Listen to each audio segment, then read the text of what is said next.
We are playing Ninja Froggies, and Dr. Tronic is among the development team, along with other students at the school you attend. So we'll be doing the conversation after I try out the game. All right, so, okay. Press green play button to send a new wave. Warning, you can send multiple waves at a time. You can enable autoplay in the settings. Cool, okay. I have not only played but actually built tower defense games before myself, so say we got our basic blue froggies. Yeah, I can't hear the music either. Maybe. There we go. I'm not sure why the default was that low. All right. I think what I need to do real quick is read the jam page here. HIO page. Okay. Maybe not. Blue froggies are basic froggies that shoot projectiles, main damage dealer. Okay. Pink froggies are supporters that benefit their team in unique ways. Note that buffs from support froggies do not stack. Okay. Green froggies have elemental powers that apply status effects like burn or freeze. And yellow froggies are special froggies with unmatched and unique powers, hence higher costs. Okay. Gotcha. So all that said, I guess we're just gonna try drop in a basic froggy here, and gotta put one there. I should have started with one there, in fact, and maybe one more here on the bend, and probably one more here on the other side of the bend. Let's try that out.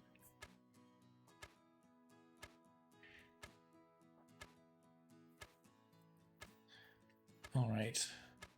So my experience with tower defense games is what makes me put.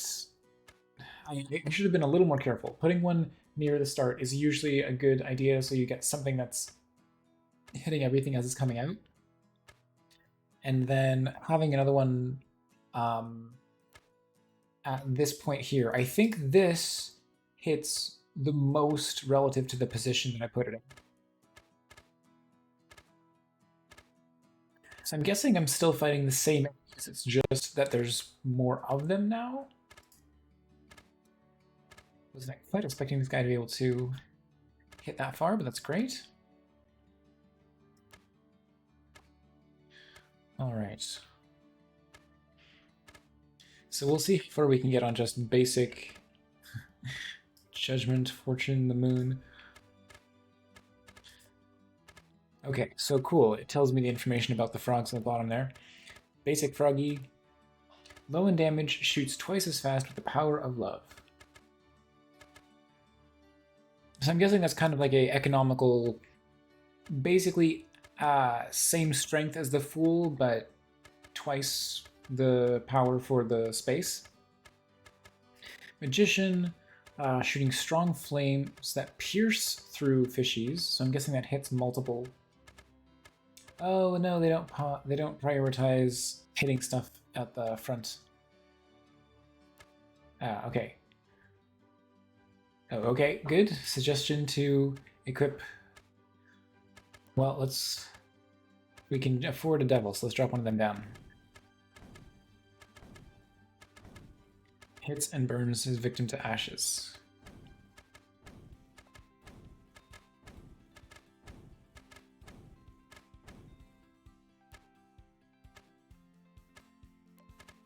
Okay, cool. So we've got the accelerant here. I imagine there's no real downside to accelerating things other than you want to make sure you give yourself enough reaction time to hit everything. Let's try one of these piercing shot guys.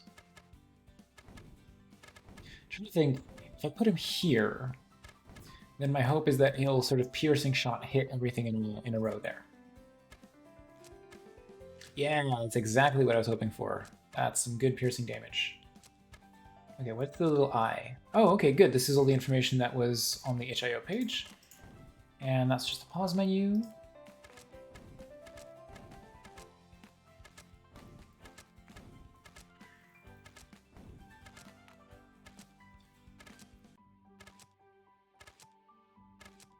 I wonder if these projectiles just travel infinitely far. Like if they... Um, I hope those are cleared if they get some distance away from the game board. Okay, my froggies still seem to be doing just fine, so... Now these are our buff frogs. I should start reading these guys. It detects any fishies in range that hide underwater. Ooh, okay, that could be important. Let's put you near the front as well. Inspires her surrounding allies to reach beyond their expectations, increases nearby froggies' attack range.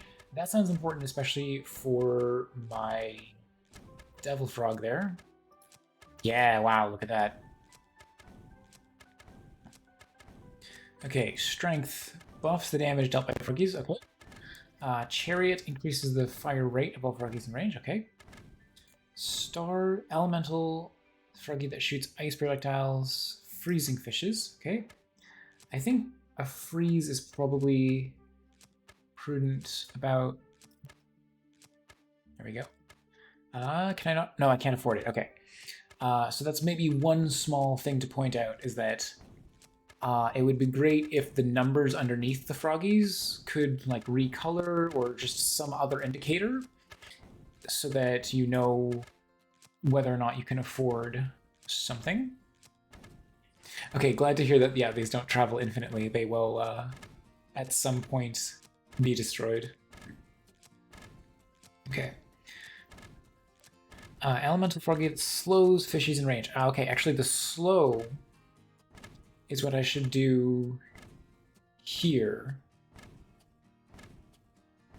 Maybe even here is fine, because I don't need to increase the range of slow, but I do want to slow things as they're passing by my devil tower. Here's the sneaky, and okay, so this is when we needed the priestess. Okay. So I think having the priestess here is good.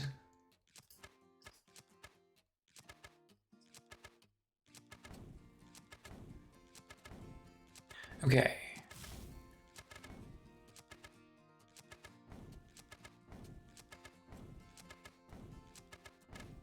Is this guy like activating every... Oh yeah, there we go. So it seems like I should boost this one up with a rate of fire increase because it doesn't freeze things. Oh, these are the ones that are underneath the waves. So how come you didn't reveal them? I guess I need to have a second one of these? Maybe they're only revealed for so long, so I should have them revealed again when they come around this far? I guess that's the other thing. I'm not sure if these have a rate of fire or what the deal is with those. Uncloaks them in waves like the moon. Yeah, okay, so... In that case, probably buying a second one wasn't necessarily worthwhile. I should have just boosted the rate of fire of the first one I had. What's the sell rate? Oh, okay, so the cooldown is supposed to be shown. Is that what you mean?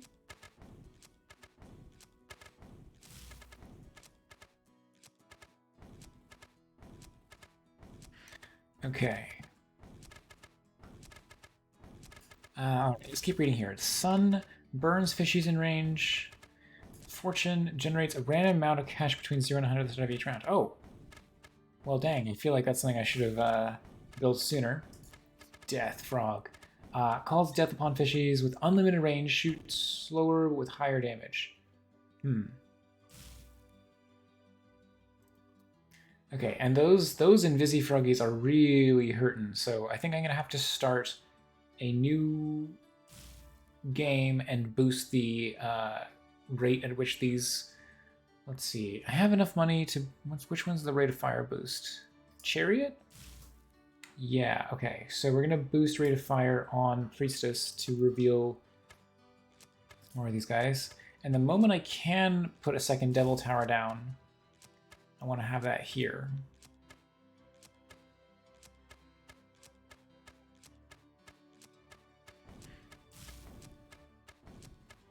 There we go. Can afford a second one. Okay. And then the ultimate 5,000 froggy. Almighty Froglando makes his appearance. Bad news for any opposing force. Power is unreal and brings everlasting unity to Froggies. Okay, well, I have to save up 5,000 money to figure out what that does.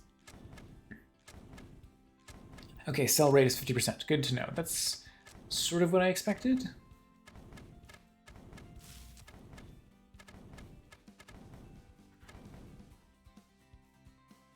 Ah, these guys didn't get revealed. Yeah, so I just... Wow, and I lose 10 each time one of those makes a paste. That's very good. That's a great Easter egg.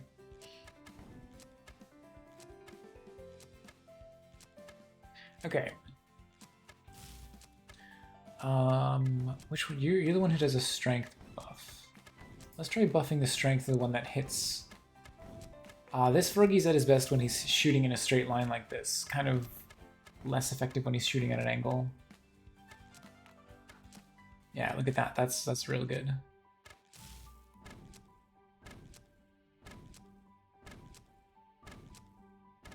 I think it would definitely be nice. Like, obviously, there would be too many health bars if there was health bars for each and every single fish. But it could be nice if you moused over a specific fish and it told you its health bar. Not that that's really strictly necessary, but I don't know. I guess I want to get a feel for how much health a given fish has and how much damage a given tower is dealing.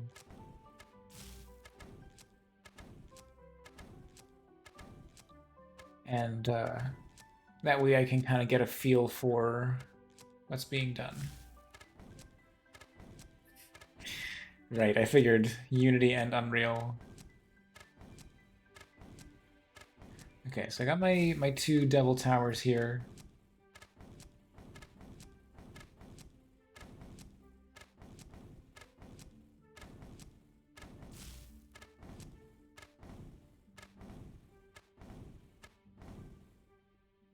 Oh, please notice these guys. Please. Please kill the fish.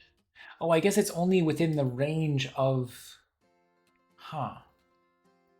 Okay, in which case... Oh, but the buff abilities don't stack. Okay, so we're going to boost the rate of fire of this second priestess as well. Resist elemental powers. Well, don't worry, I haven't been using elemental powers, so... Actually, unless the devil counts as elemental. I'm not sure.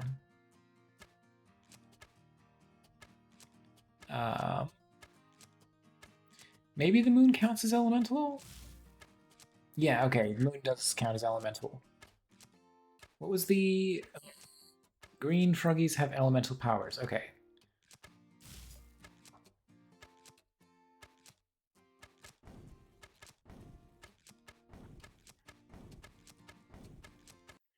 Oh.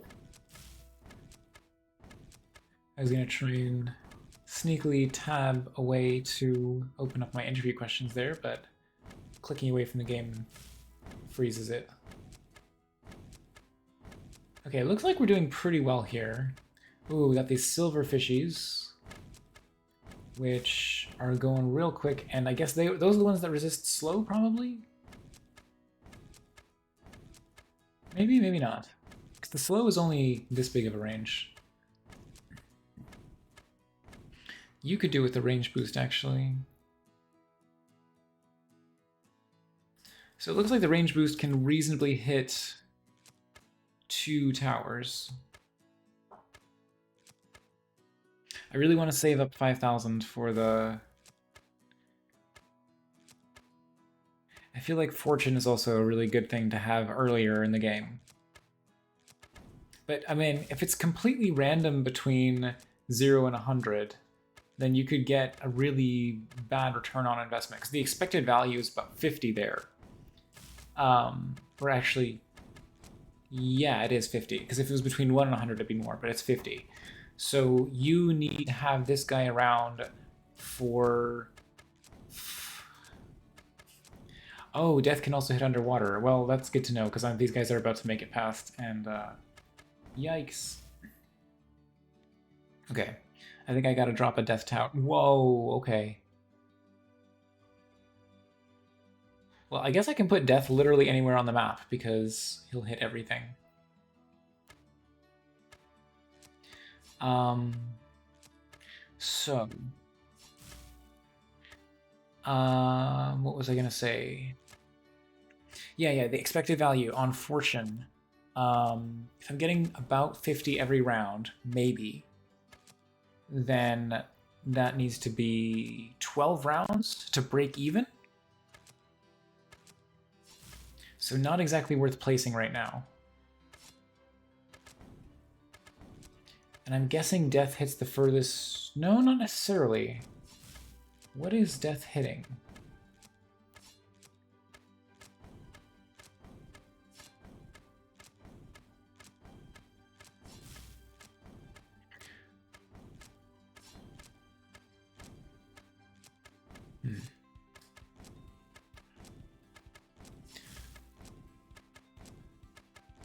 It's certainly... Oh, death, help me out here. I think I'm about to lose. Can I put a second death down? Come on, death, finish him off. Come on. Oh, thank you. Okay, maybe I'm not going to get to place the Judgment Tower this time around. Yeah, I think the fact that the Death Tower can hit underwater enemies needs to be mentioned somewhere in its description here, because that makes it an incredibly useful... Oh, come on, hit this one, please. Oh, thank goodness. Like, obviously I can't place nothing but Death Towers, but... I think I'd be inclined... Like, I invested very heavily in all these, like, Priestess Towers. I think it would be, like, almost... I don't know. If I were to try playing the game again, I would try to place only Death Towers and see if those kill enough of the underwater fish that I just don't have to place and try to worry about buffing the Priestess Towers. Because the Priestess Tower costs 400 and the buff to it costs 550. So that's 950 for each that I tried to place and buff, and I think that overall the death totems might be more useful because they're more likely to get a guaranteed kill on the underwater fishies than these ones, which are very small range and not guaranteed to actually do their jobs properly. So that's just my value judgment as a player, though. And, you know, it could well be that... So we got all these underwater fish here. A few of them... Wow, so many get past before the next one is revealed, and that's with the buff. Okay, it's all down to the death frogs right now. Yeah, we're going to lose one there. Oh, yeah. Okay. I need to place a third death frog. I should have done that. I had enough money. Okay, we're gonna see if we can stumble through. Gosh, there's another 10 waves. Okay, I think we got to start our call, and I'll just reduce the volume of the game because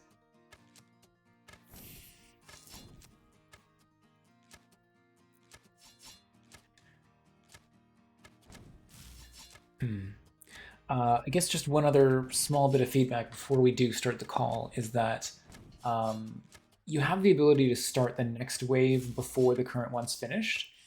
One thing that I saw that was really cool in a tower defense game was that you get extra money per enemy on the field when you start the next wave prematurely.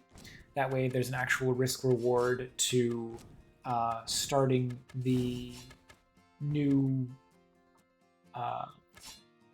wave sooner and not just like waiting it out. Okay, we can get another death frog. My inexorable wall of death frogs. Okay. Yeah, it really seems like the more death frogs I put out, the better. Like, obviously you have to start the game with other things, but yeah, my overall time is being recorded.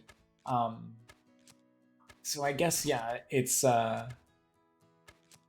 you can get through the game faster if you click autoplay. But I think it's neat to confer an actual in-game benefit. So not that it's pointless. It's just um, oh okay. Every map saves your high score. Are there multiple maps, multiple paths?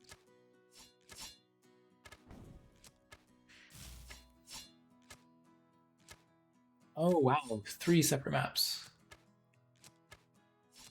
Well, that's super cool. I guess we'll see how much of that we get to, but okay, here's the underwater fishies. Come on, death frogs. Come on, death frogs. You gotta hit this guy. Come on, hit this guy, please. Come on. There we go. All right, I'm going to get a call going. If you're up for it, and we can start our interview. Just while I let the last couple maps go and or the last couple waves go, and I'll just be placing nothing but death froggies. So if you're ready, then here comes the call.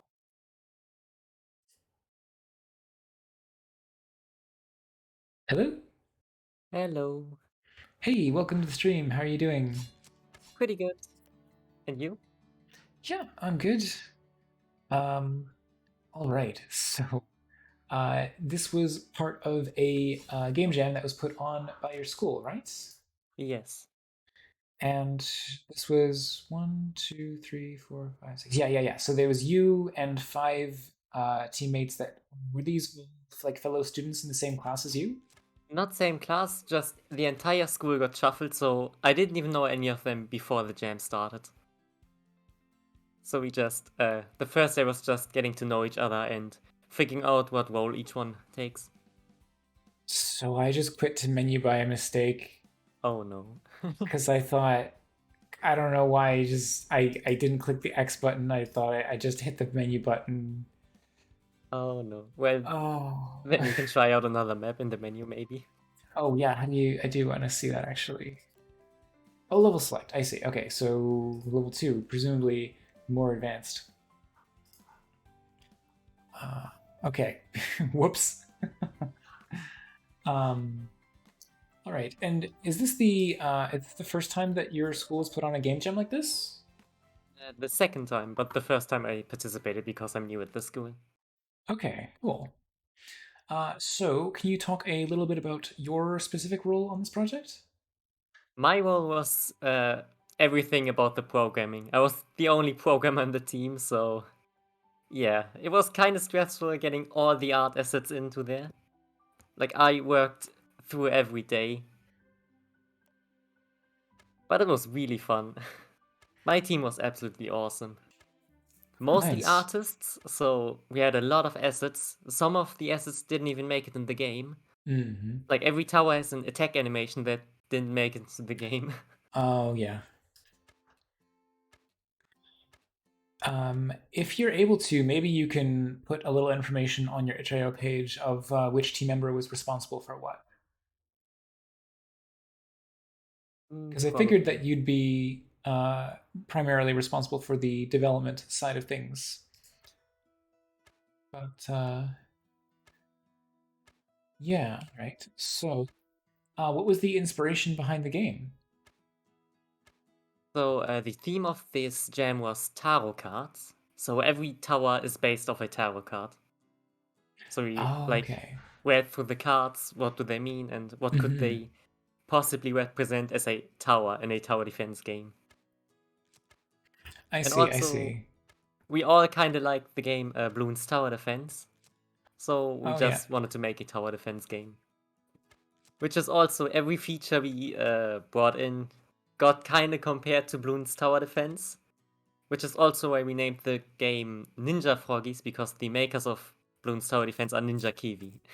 Okay. Okay. Cool. Yeah, it's funny that I have never played a Bloons Tower Defense game.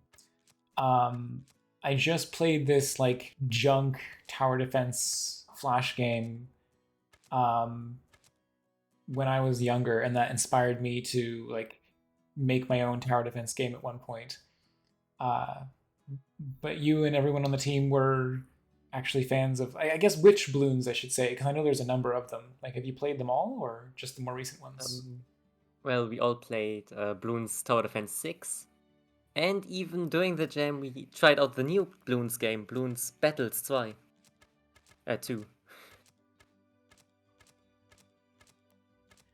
Because recently there came a new Bloons game for free.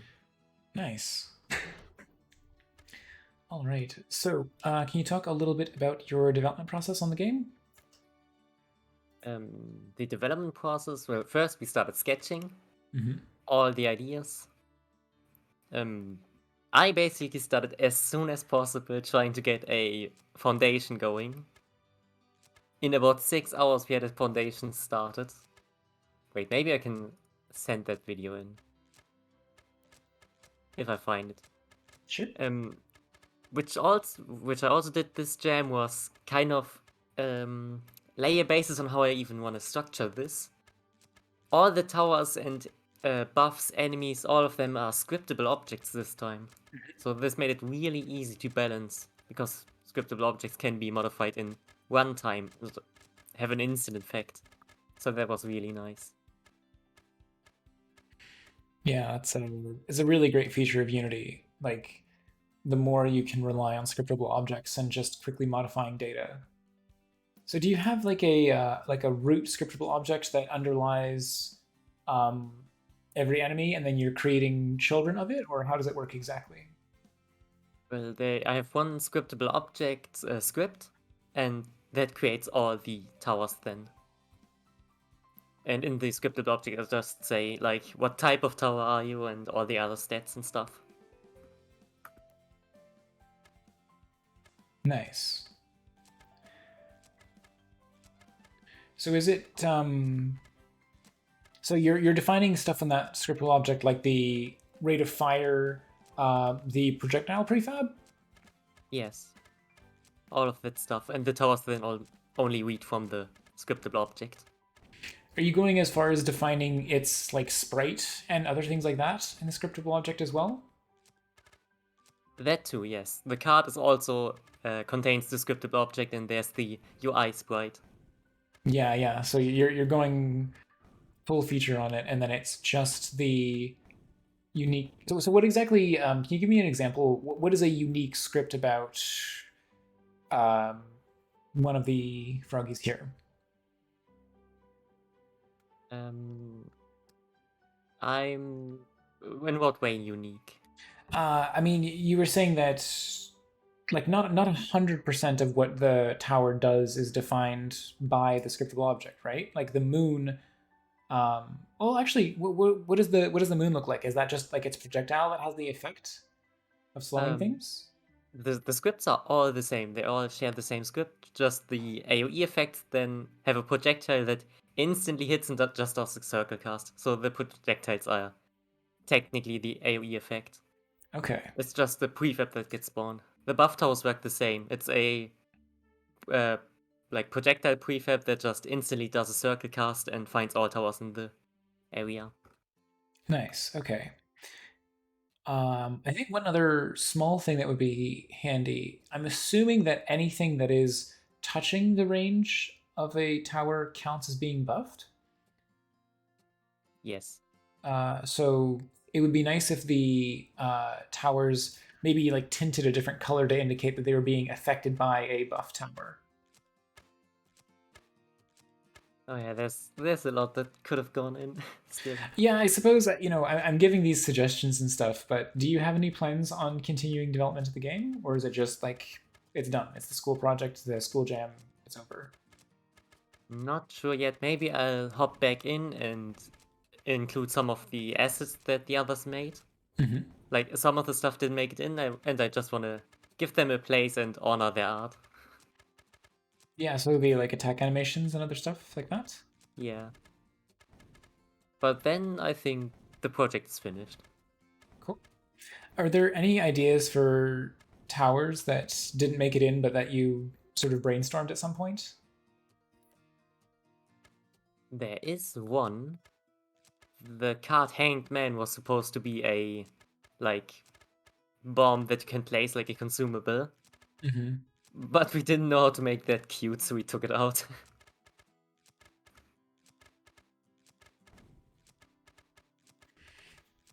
So it would be sort of like a place and then detonates after some time. Yes, just like a emergency bomb. Yeah. Yeah, so um I guess what is interesting to you about the tower defense genre? I'm not sure. It's just a chill game, I guess. You don't have to think that much. But also, if you want, you can really min-max all your towers. So Mhm. yeah, we tried to keep this tower defense also pretty chill, though, so there are no stats visible.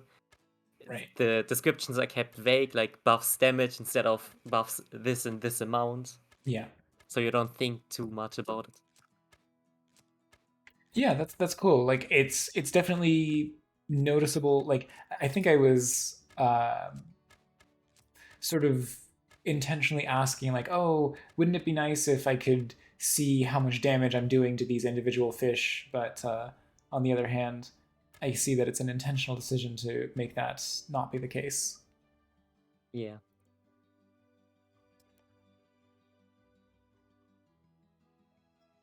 All right. So the funny thing is, I guess that is sort of an aspect of tower defense is that you can you can approach it without thinking too much about it. Like in some ways, it very much is an idle game, right? There's a lot of time that I'm spending just watching this happen, and I suppose that's exactly what the fast forward button is for. But I don't know. If you were playing a tower defense game, do you prefer tower defense games that spend more or less time requiring active input on the part of the player? Mm, I do like tower defense games that have more of an active aspect. Mm-hmm. But sometimes just a idle game is fine too. Yeah, I know what you mean. It depends on like what you're in the mood for playing. Yeah, that's what I'm trying to say. Of course, yeah. So I don't mean to say that it's you know, I guess so.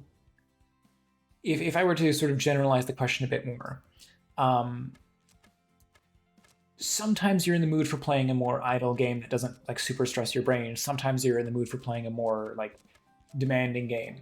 And would you say that the appeal of the tower defense genre is that it can kind of bridge that gap?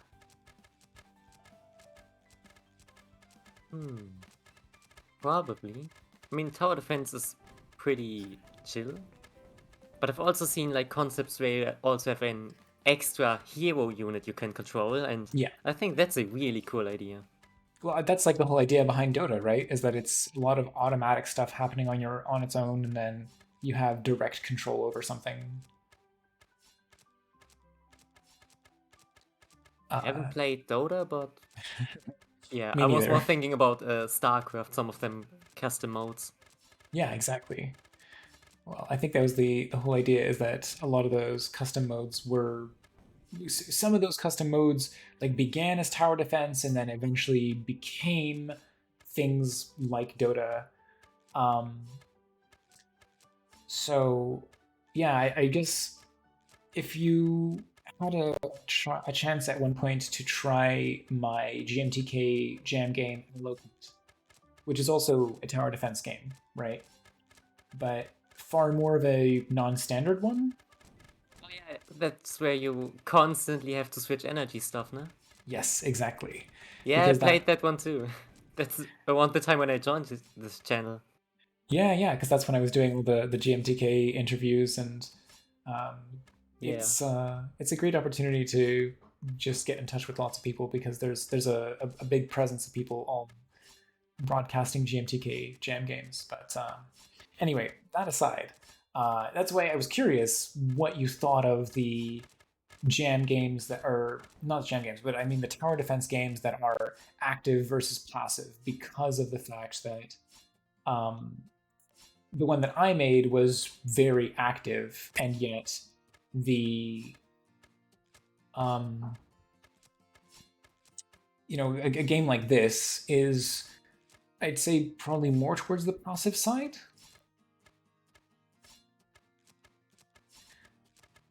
So that's why I was sort of wondering if you thought that the whole appeal of tower defense is that it is very hands off, which is sort of to say that I've kind of fundamentally misunderstood the point of tower defense in having made one that is so demanding of your focus.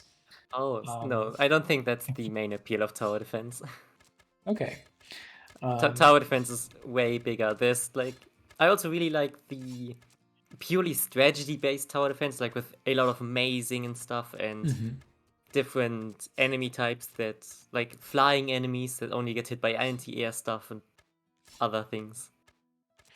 So Yeah, I think it can go in like 3 different directions: pure strategy, pure a lot of actions, or just passive what we made.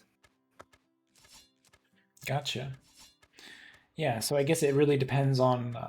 I mean, that is the interesting thing, though, is that you have to pick what your core audience, what your core appeal is going to be, and build a game around that. Yeah. Since all our artists were really good at cute art, we went with the passive style. Yeah, Because I I don't think that's a think great fit.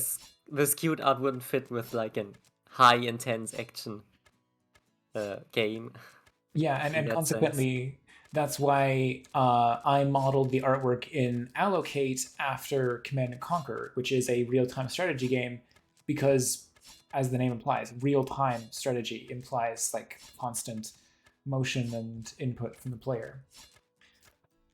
So I think it's a good fit. I think that you've got like the art is adorable. It's a great fit between the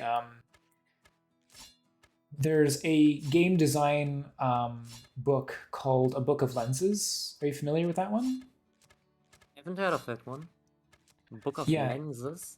Book of Lenses by Jesse Schell. It's just called The Art of Game Design. Found It's it. a really really great book that I would recommend to any aspiring designer. And one of the lenses in particular references the idea of opera glasses, that if you're watching a performance on a distant stage, you don't constantly have a like essentially a binocular up to your eye to see it, but you're just sort of holding it up every once in a while to take a peek when a new character is revealed. And once you have that mental image of a character, then you can lower them down because your brain fills in the missing detail, even if that character is very far away. So, in a similar fashion, what we've got going here is you've got these very highly rendered portraits of these characters. And when I see this little pixel art representation of the fool, my brain is filling in the detail, looking at this little guy and thinking like, oh yeah, he's got his little carrying bag here. Um, any detail which might be a little hard to make out, like what exactly is going on here, when I look at, like, if I look at the strength, right, and I see the little like yellow swirly pattern on his front, I'm like, what? It reads as a distinct pattern, but then when I look over here, it's like, oh, that's his abs. That's what's going on there. Yeah. All right, I'm seeing how effective my all death strategy is, and it looks like it's pretty good.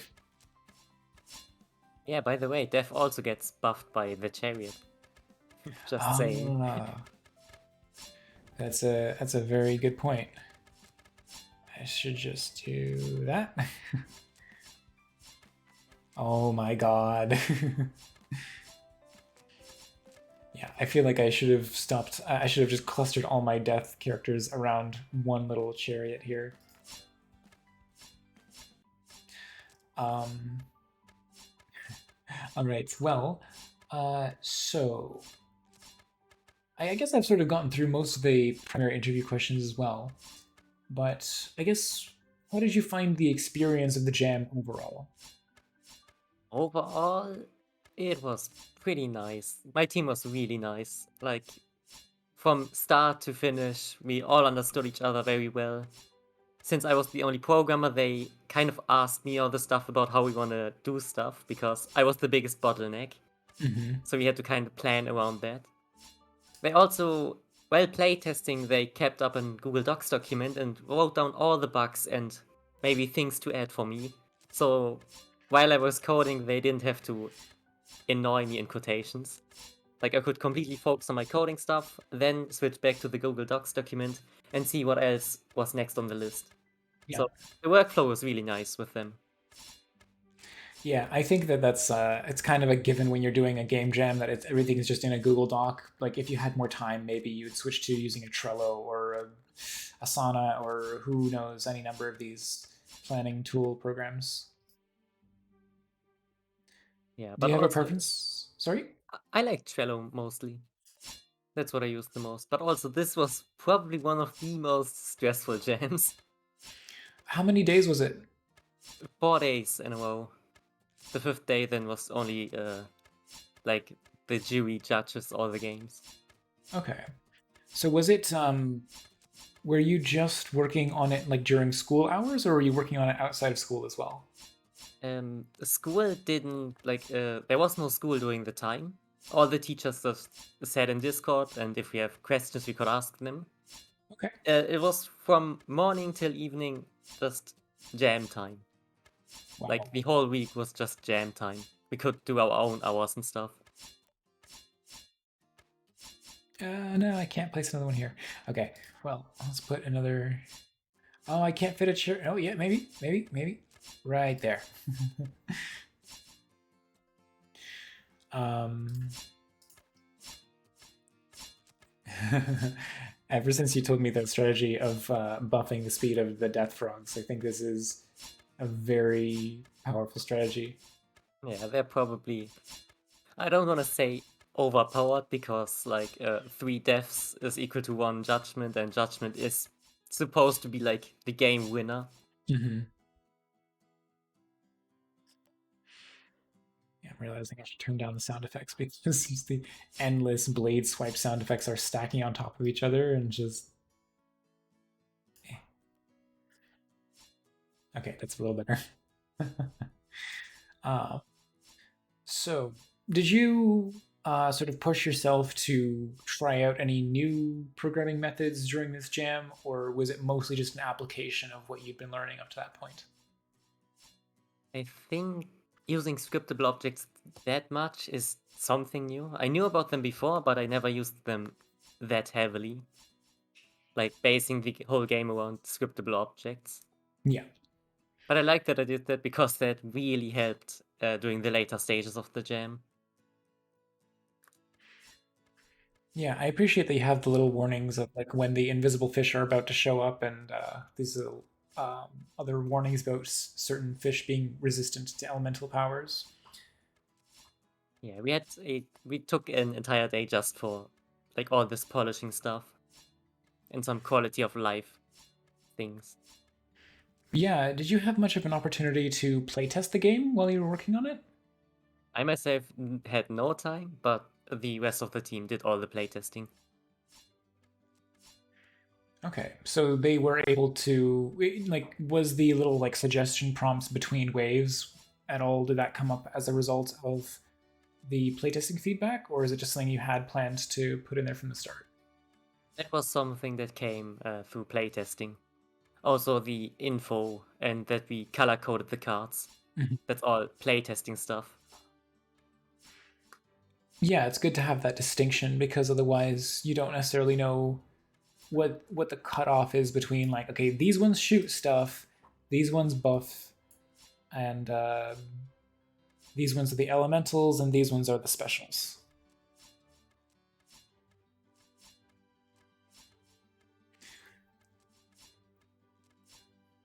Wow, these guys don't even get to do anything over here. Okay, final battle has arrived. Give it everything I've got. Well, everything I've got means. Oh, what? What? Hang on. I was selling stuff.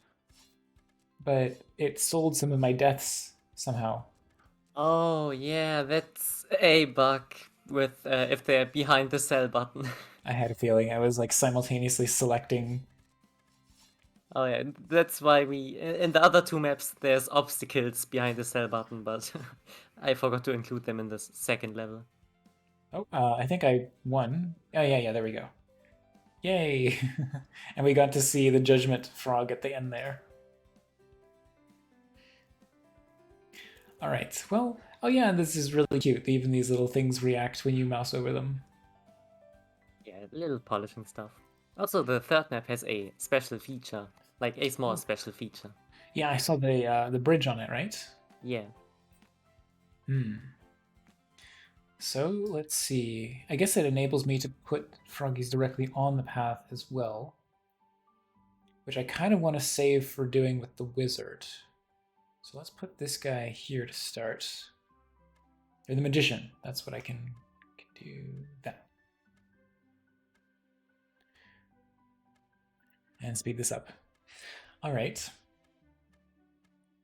So is this a sort of biannual jam that your school does? I think this will be 2 times every year. Okay, so not necessarily at opposite ends of the year, but it is twice a year. I think, I'm not sure. I'm not long enough in the school yet to know exactly Okay. what's going on. Okay. No worries. Um. Oh, okay. Starting to get past my guys there, so I should put down some more. I'd Maybe be glad another. if it's like twice a year. This was really fun. Also, Yeah, I all the mean, other games that came from this jam. yeah. So how many teams were there in total? 19 teams, every team with like 6 people. The Discord was absolutely full. Like we have a Nice. school Discord. So that was pretty amazing to see. Yeah, and not only so yeah, 19 teams, and then this game was actually the highest rated overall, right? Yes, we got It came in first first. place. What were the rating criteria? The rating criteria was I don't know what they aren't really public, but Okay.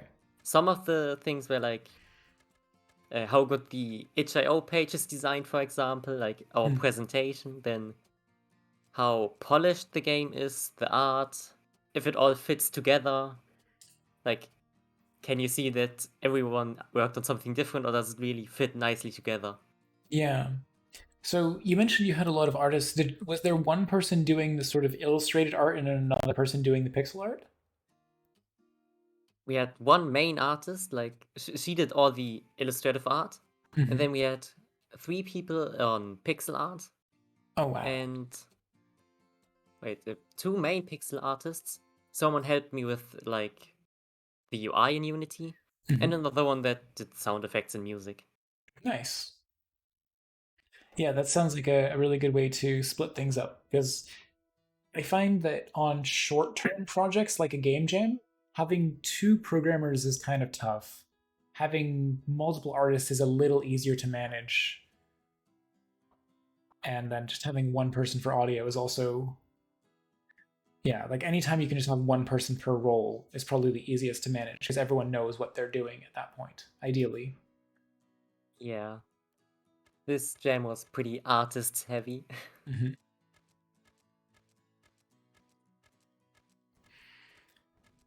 All right. So yeah, you mentioned like you're looking forward to. Hopefully, there'll be more of these jams in the future, and I don't know. I guess any other closing thoughts before we wrap things up here for now? Mm, Not any I can think of right now. Okay, cool. I just wasn't sure if there was any other trivia, like the Judgment Frog being based on your teacher or one of your teachers, I suppose. I mean, there is one. Wait, well, there's one new thing I tried out this jam, Yeah. which okay, the fishies all share the same sprite, Yeah. but I used a shader to color them in. Okay. Yeah. So Nice. I've learned shader graph and used like the most basic version of shader graph now to recolor the fishies in shader graph, which is also why one of them is rainbow colored. Yeah, you've got the sort of time node, just changing the hue over time. Yeah. I got a bit comfy about now with shader graph, so maybe I will do more stuff with it Yeah, no, in that's my good. bigger project. Yeah, shader graph, from my understanding, is incredibly useful for like making shader language just in general easier to understand and use because, oh boy, um, shaders can be incredibly daunting even to somebody very familiar with traditional programming. Yeah. Shader graph is really nice. It also is really well designed in Unity, way better than the visual scripting language they got. Oh, Bolt, right? Yes, Or Bowl. something? Yeah. The visual graph is way nicer designed. Yeah, I think I count myself lucky that I can approach programming from a non-visual scripting perspective. Because for something like shader graph, it feels like it makes sense that a lot of that stuff is done visually because you're working in a very visual medium. Like the effects that you're trying to create are visuals. But when you're working with just like raw code, a lot of that is pure logic and it doesn't necessarily translate well to a visual output. And you can just have lots of spaghetti lines traveling all over the place. Yeah. All right, cool. Well, I think we're going to wrap things up there, but thank you so much for sharing Ninja Froggies. Congrats on the first place finish, and looking forward, as Thanks. always, to what you make next. Thank you. All And right, thanks for playing and thanks for having me. Goodbye. absolutely. Bye bye.